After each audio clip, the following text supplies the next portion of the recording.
Students, मैं आपकी teacher Kulbir Kaur. Today we discuss polity topic.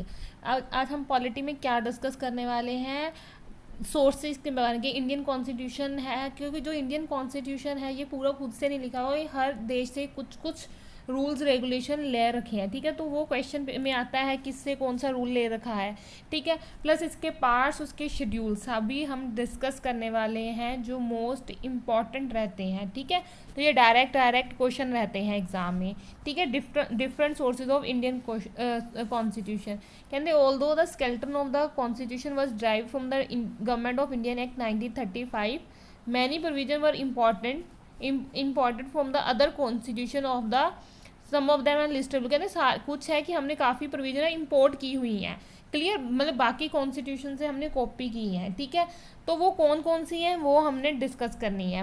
पहला जो गवर्नमेंट ऑफ इंडिया एक्ट था उसको फ्रेमवर्क माना जाता है, ठीक है। उसको ब्लूप्रिंट या फ्रेमवर्क बोल सकते हैं, कॉन्स्टिट्यूशन का माना जाता है। तो इसमें क्या था, federal scheme, office of governor के बारे में, power of the federal judiciary, emergency power, इसमें ये सब कुछ लिखा हुआ था, ठीक है। अब नेक्स्ट है कॉन्स्टिट्यूशन ऑफ ब्रिटेन। ब्रिटेन से हमने क्या कैरी किया है, क्लियर। उसमें क्या क्या हमने इम्पोर्ट किया है, law making procedure, rule of law, provision for single citizenship, ठीक है, parliamentary system of government, office of CAG. तो ये डायरेक्ट क्वेश्चन आ जाता है कि ऑफिस ऑफ कैग है तो ये किसके कॉन्स्टिट्यूशन से हमने इंपोर्ट किया हुआ है, क्लियर। तो ये डायरेक्ट ही क्वेश्चन आएगा हमारा, सिर्फ आपको इसको याद करना है, ठीक है। अब आता जाता है constitution of USA, independence of judiciary, judiciary review, fundamental right, most important, कितनी बार रिपीटेड क्वेश्चन है, fundamental right, fundamental duties, directive principle, ठीक है। ये काफ़ी क्वेश्चन ऐसे हैं जो रिपीटेड में आते ही आते हैं। तो फंडामेंटल राइट्स याद रख लेना है, यूएसए से लिए हैं हमने, ठीक है। जो हमारे राइट्स हैं सारे वो कहाँ से ले गए हैं, सारे यूएसए से किए हैं। Removal of supreme court and high court जज की, सुप्रीम कोर्ट और हाई कोर्ट का जज हमने देखा था उनको कैसे रिमूव करना है। तो ये जो सारा प्रोसीजर है हमने यूएसए से लिया है, वहाँ से इंपोर्ट किया है। मोस्ट इंपॉर्टेंट प्रेम्बल, तो ये बहुत आता है। प्रेम्बल कहाँ से हमने इंपोर्ट किया है, दैट इज़ यूएसए। इसको तो रट लो, अभी के अभी रट लो, ठीक है। तो यूएसए से। Next function of vice president, vice president का क्या क्या काम रहेगा, ये भी हमने यूएसए से इंपोर्ट किया है, क्लियर। तो नेक्स्ट आता है constitution of Canada, federation with strong centre to provide residuary power at the centre. ये कौन सी पावर्स रहती हैं, कुछ पावर क्या है, पावर्स ना जो पावर्स है वो डिवाइड है। कुछ पावर तो रहती है सेंटर के पास, क्लियर, सेंटर की जो गवर्नमेंट रहती है उनके पास, कुछ रहती हैं स्टेट के पास, क्लियर। तो जो बच जाती हैं वो रेजिडरी पावर्स में आती हैं, क्लियर। तो constitution of Ireland, directive principle, अभी बोला था ना डायरेक्टिव प्रिंसिपल मोस्ट इंपॉर्टेंट है। ये कहाँ से कैरी किया हुआ है, आयरलैंड से कैरी किया हुआ है, clear. Method of presidential election, president का इलेक्शन कैसे होगा, ठीक है। Nomination of member of Rajya Sabha by the president, nomination जो किया जाता है राज्यसभा में, हमने ऑलरेडी टॉपिक पढ़ रखे हैं, राज्यसभा, लोकसभा, प्रेसिडेंट, ठीक है। तो उसका नॉमिनेशन कैसे होता है, क्या प्रोसीजर रहता है, ये सारा कुछ हमने आयरलैंड से लिया है, ठीक है। तो आयरलैंड। तो नेक्स्ट आ जाता है जर्मनी। जर्मनी से क्या लिया है, provision concerning the suspension of fundamental right during emergency, ठीक है जी। तो ये सारे कहाँ से लिए हुए हैं, हमने जर्मनी से लिया हुआ है। ये कौन सा प्रोविज़न कि जो फंडामेंटल राइट्स जब इमरजेंसी लगती है तो हमारे फंडामेंटल राइट्स हैं वो सारे कैंसलाइजेशन हो जाते हैं, उनके कैंसिल हो जाते हैं, ठीक है। मीन्स फंडामेंटल राइट में क्या है कि हम कहीं पे भी आ सकते हैं, कहीं पे भी जा सकते हैं, है ना। तो वो जो एमरजेंसी में ये सारा कुछ क्या है, ख़त्म हो जाते हैं। कॉन्स्टिट्यूशन ऑफ ऑस्ट्रेलिया, और ऑस्ट्रेलिया से क्या लिया है, कॉन्करेंट लिस्ट, ये भी बच्चा मोस्ट इंपॉर्टेंट आया हुआ है। तो साउथ अफ्रीका से क्या लिया है हमने, साउथ अफ्रीका से amendment in 2/3 majority in parliament and election of member of Rajya Sabha on the basis of proportional representation, clear. तो जो ये मैक्सिमम ये हम कुछ ना कुछ हमने लेके अपने बनाया। एक आता है यूएसएसआर, ठीक है। यूएसएसआर थे, ये मिस हो गया। यूएसएसआर थे हमने क्या लिया, फंडामेंटल ड्यूटीज़ लिया हुई हैं एंड 5 ईयर प्लानिंग, जो हमारी पहले 5 ईयर प्लानिंग होती थी वो सब कुछ हमने यूएसएसआर से ही लिया हुआ है, ठीक है। और जो ऑस्ट्रेलिया में है, ठीक है, कॉन्करेंट लिस्ट क्या रहती है, जो हमने कॉन्करेंट लिस्ट पढ़ी है, ठीक है, ये लिस्ट होती है जो मैंने आपको बोला है, ड्यूटी होगी जैसे स्टेट की, सेंटर की और कॉन्करेंट, क्लियर, ये उसमें डिवाइड होता है। प्लस इसमें क्या आता है कि language of the preamble, preamble की क्या लैंग्वेज रहेगी, वो भी ऑस्ट्रेलिया से कैरी किया है। Joint sitting in the parliament, parliament में एक ज्वाइंट सिटिंग होती है, वो भी हमने ऑस्ट्रेलिया से ही लिया हुआ है, इंपोर्ट किया हुआ है। इनको जो मैंने एक्स्ट्रा से आपको बोले हैं उनको ऐड कर लीजिए। ऑस्ट्रेलिया की रिगार्डिंग मैंने क्या बोला है, language of preamble, joint sitting, clear, और ये सारा कुछ हमने ऑस्ट्रेलिया से कैरी किया है। प्लस यूएसएसआर, रशिया से क्या ले रखा है, fundamental duties and 5 year plans, clear, इसको भी हमने याद रखना है, ये भी क्वेश्चन में आ जाता है, क्लियर। तो नेक्स्ट आता है, एक रह गया फ्रांस, फ्रांस का इसमें नहीं, इसमें भी रेफर नहीं है कि फ्रांस से क्या क्या लिया हुआ है। फ्रांस से republic of liberty, equality and fraternity, ठीक है। तो ये वर्ड्स हैं, इनका मीनिंग और इनको एप्लीकेबल कहाँ से लिया हमने, फ्रांस। लिबर्टी आज़ादी होगी, इक्वलिटी सब कुछ बराबरता कि हर एक को मतलब लाइक किसी भी कास्ट के बिहाफ पे या किसी के बिहाफ पे किसी से भेदभाव न किया जाए। प्लस फर्टेनिटी मीन्स भाईचारा, ये सारा कहाँ से लिया है हमने, फ्रांस से। क्या क्या लिया है, लिबर्टी, LE, इक्वलिटी और फर्टर्निटी, तो LEF कहाँ से लिया है हमने, फ्रांस से, ठीक है। तो नेक्स्ट पे चलते हैं पार्ट्स एंड आर्टिकल, क्लियर। तो हमारे पार्ट्स को, क्योंकि मैं काफ़ी बार मैं आपको बता चुकी हूँ, जो भी हमने पॉलिटिकल में पढ़ा है कि इसका आर्टिकल याद रखना है, इसका पार्ट याद रखना है, ठीक है, तो ये आ जाते हैं एग्ज़ाम में। तो अब क्या है, पार्ट 1, पार्ट 1 में 4 आर्टिकल्स आते हैं, ठीक है। पहली बार तो हमारे पास 25 पार्ट्स हैं, ठीक है, यही एग्जाम में आ जाता है कितने पार्ट्स हैं, कितने शेड्यूल्स हैं, ठीक है, तो कितने आर्टिकल है टोटल, यही क्वेश्चन आ जाता है। फर्स्टली है पार्ट 1, जिसमें 4 आर्टिकल हैं, 1 से लेके 4 तक, ठीक है। तो इसमें क्या है, territory of India, admission, establishment और फॉर्मेशन ऑफ न्यू स्टेट। इसमें न्यू स्टेट्स के बारे और यूटी के बारे में सारा कुछ रहता है, ठीक है। कोई न्यू स्टेट बन रही है, ठीक है, जो कोई किसी का एरिया कम करना है, किसी का ज़्यादा करना है, मीन्स स्टेट और यूटी के बारे में इसमें जो रहता है सारी इंफॉर्मेशन रहती है, ठीक है जी। तो मेन इसके बारे में रहता है। नेक्स्ट रहता है article 2, article 2 is regarding 5 to 11 article रहता है, जो सिटीजनशिप का होता है, किसको सिटीजनशिप मिलेगी, किसको नहीं मिलेगी, किसकी कैंसिल की जाएगी, ठीक है। तो सिटीजनशिप का तो आर्टिकल भी आ जाता है, पार्ट भी आ जाता है। पार्ट 3 क्या कहता है, article 12 to 35 fundamental rights, most important बच्चे, ये शुरू वाले जो पार्ट्स हैं और उनके आर्टिकल तो पक्का रटने हैं, जो पेपर में आए हुए हैं, कि डायरेक्टिव प्रिंसिपल का पार्ट 4 आर्टिकल 36 to 51 आपको अलग से करवाऊंगी, सारे फंडामेंटल राइट्स भी और डायरेक्टिव प्रिंसिपल सारे अलग से करवाऊंगी अलग वीडियो में, ठीक है। तो कौन कौन से डायरेक्टिव प्रिंसिपल हैं, कौन कौन से हमारे फंडामेंटल राइट्स हैं, ठीक है। तो नेक्स्ट आ जाता है ये 51 तो क्या, आर्टिकल 4 में 50A ये बाद में ऐड हुआ है, duties of citizen of India, fundamental duties कौन सी होंगी ये भी हम डिस्कस करेंगे, क्लियर। ये 51A में आता है, ये मोस्ट मतलब अब पहले 4 जो मैंने करवाए हैं ये तो बहुत बार रिपीटेड क्वेश्चन है ही है, क्लियर। किसी में जैसे सिटीजनशिप का पार्ट पूछ लिया, तो किसी में पूछ लिया आर्टिकल कि कौन से आर्टिकल में सिटीजनशिप आता है, कि 5 से 11 में आता है। सेम एज जैसे duties of citizen of India कौन से आर्टिकल में आते हैं, 51A में आते हैं, ठीक है। तो आपको ऐसे याद रखना है। पार्ट 5 में क्या है, आर्टिकल 52 to 151, तो government at the union level, तो ये हम सारा डिस्कस कर चुके हैं ऑलरेडी, जिसके लिंक क्या डिस्क्रिप्शन में दे रखा है, क्लियर। प्रेसिडेंट, वाइस प्रेसिडेंट, ठीक है, गवर्नर, PM सब डिस्कस कर चुके हैं। पार्ट 6 क्या बोलता है, 152 to 237 government at the state level, ये यूनियन लेवल है, ये स्टेट लेवल पे जो रहता है हमारा CM रहते हैं, ठीक है, वो सारा गवर्नर रहते हैं, ये इसमें डिस्कस होंगे। पार्ट 7 है, ये क्या है, रिपीटेड नहीं, रिपील्ड कर दिया गया है, कैंसलाइजेशन हो चुकी है इसकी, ठीक है। तो नेक्स्ट आता है मेरे पास 8 क्या है, यूटी के बारे में सारी इन्फॉर्मेशन है, ठीक है। जो फर्स्ट था वो सारा क्या था, स्टेट्स के बारे में था, और ये यूटी के बारे में है, ठीक है। तो इसका आर्टिकल भी आपको याद है 239 to 241। नेक्स्ट आ जाता है 9th आर्टिकल 242 to 243। तो ये वाले जो है मोस्ट इम्पॉर्टेंट है बच्चा, मोस्ट इम्पॉर्टेंट है पंचायती राज और 9th ए में म्यूनसिपलिटी। और इसका आर्टिकल भी बहुत रिपीटेड है 244 242 243 243 पी से लेके 243 ZG तक इसको एज सच याद रखना है। क्लियर बच्चा?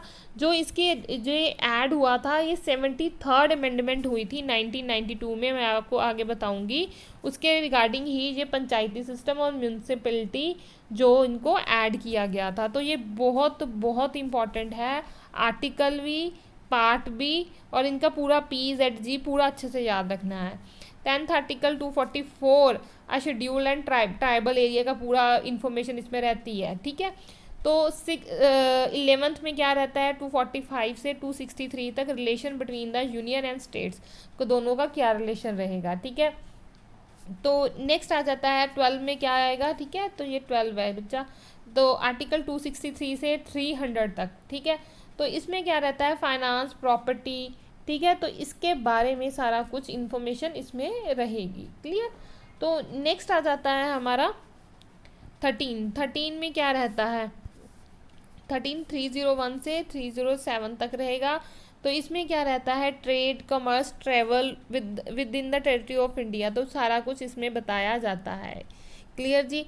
तो नेक्स्ट जो रहता है हमारे पास, नेक्स्ट को आ गया 14 आर्टिकल 308 से 323 तक, service under the union and states. Clear? Next आ जाता है 15 article deals with the administration to the tribunals. ठीक है, नेक्स्ट आ जाता है 15। ठीक है, 14 के बाद 15 election of the election commission, ये इलेक्शन कैसे होंगे, कैसे कंडक्ट करवाए जाएंगे, किसका इलेक्शन कब होना है, तो इसमें सारे ये पार्ट में इसके बारे में सारे इन्फॉर्मेशन दी है। ये पार्ट लाइक अ चैप्टर्स हम बोल सकते हैं, इस चैप्टर में इसके बारे में इन्फॉर्मेशन है, इस चैप्टर में इसके बारे में इन्फॉर्मेशन है। क्लियर? तो नेक्स्ट जो 16 रहेगा special provision of certain classes SC ST OBC Anglo Indian, इनके बारे में सारा कुछ बता रखा है। क्लियर?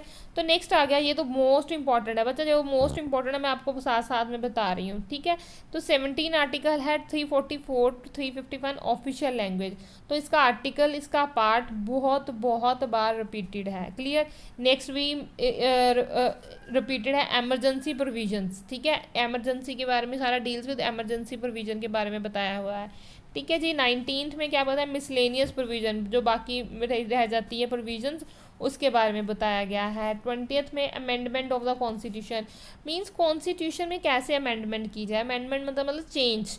ठीक है, कुछ भी चेंज करना है तो उसमें अब जैसे अब चल रहा है बिल बन रहा है नया फार्मर बिल है ना, तो उसके बारे में कोई भी नया एक्ट बनता है तो उसको कैसे ऐड करना है, तो उसके बारे में है। ठीक है, 21 क्या कहता है temporary transactional and the special provision. Clear? उसके बारे में इसमें सारा कुछ बताया जाता है।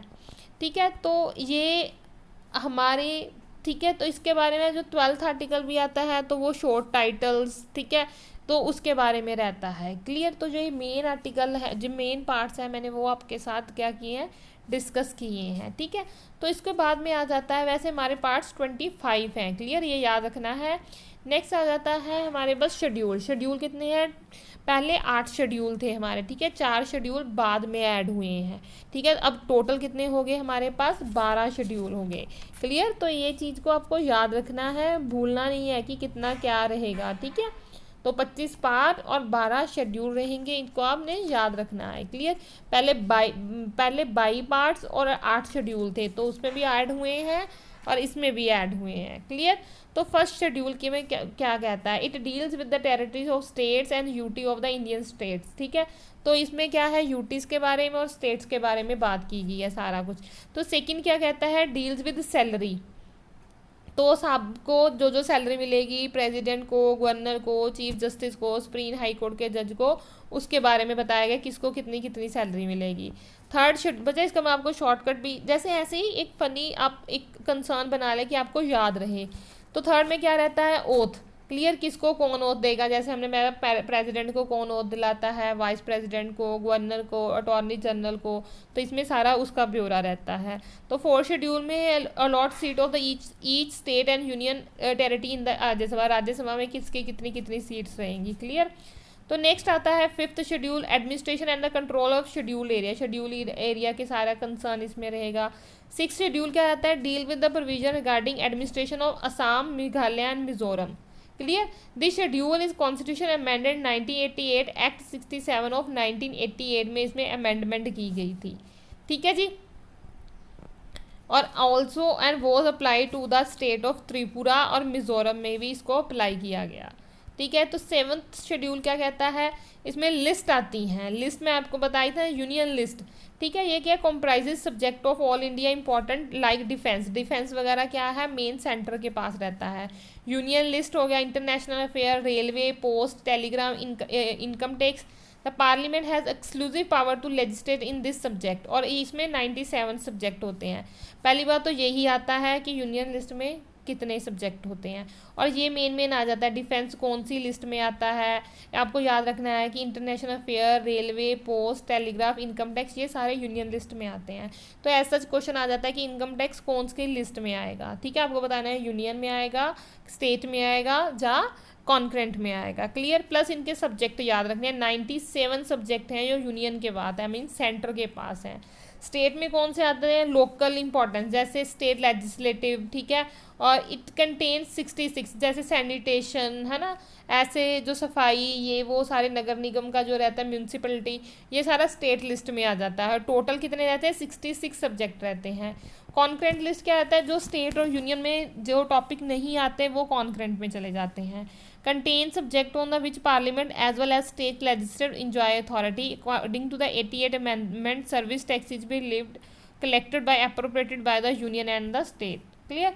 तो 8th शेड्यूल में क्या आता है, लैंग्वेजेस। ठीक है। तो हमें पता है कि हमारे कितनी है, ओरिजिनली 20, जो पहले 14 थी, पर अब कितनी को प्रोविजन मिल रही है, 22 लैंग्वेजेस को। ठीक है। तो इसका थोड़ा हम पढ़ लेते हैं डेप्थ में। कहते हैं 40 language in the schedule there was. ठीक है। 15 सिंधी कदों ऐड की गई, 1967 में। बच्चा ये अगर पेपर मुश्किल आता है, चाहे स्टेट का ही है, तो डेप्थ में ये क्वेश्चन आ जाता है, सिंधी कब ऐड की गई, कौन सी अमेंडमेंट में ऐड की गई। ठीक है। 3 लैंग्वेज कोंकणी, मणिपुरी एंड नेपाली कब की गई, 71 अमेंडमेंट 1992। तो 2003 में 92 अमेंडमेंट में 4 और लैंग्वेज हुई। ठीक है। जैसे वो डोगरी, ठीक है, मैथाली एंड संथाली को ऐड किया गया। अब कितनी लैंग्वेज होगी, ये 22 लैंग्वेज होगी। ठीक है। ये आप देख सकते हो, ये सारी असम, बंगाली, डोगरी, गुजराती, हिंदी, कन्नड़, कश्मीरी। ठीक है। ये सारी 22 लैंग्वेज को मान्यता प्राप्त है। क्लियर जी।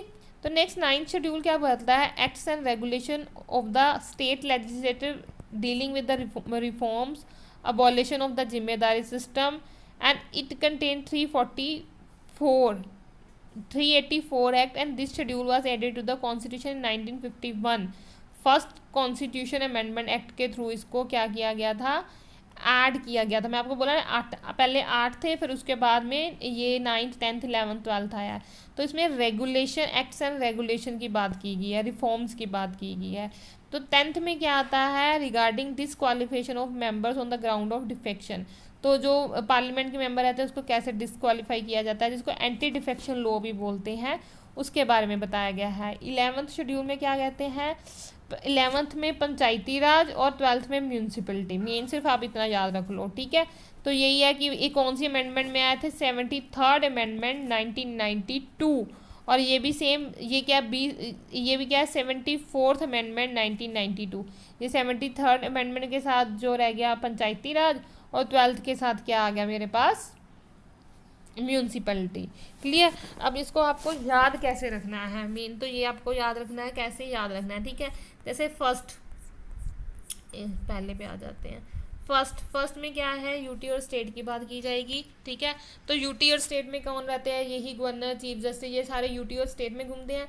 पहले हम बात कर रहे हैं यूटी और स्टेट में, तो उसमें जो गवर्नर है उनको सैलरी देनी है, सैलरी लेने के बाद वो ओथ लेंगे, ठीक है। पहला क्या करेंगे, यूटी और स्टेट, जो स्टेट इंडिया में यही है, यूटीज़ हैं और स्टेट्स हैं, तो उसमें जो काम करने वाले सारे बंदे, ये सारे काम करने वाले बंदे हैं, प्रेसिडेंट, उनको सैलरी कैसे देनी है, दूसरा पॉइंट।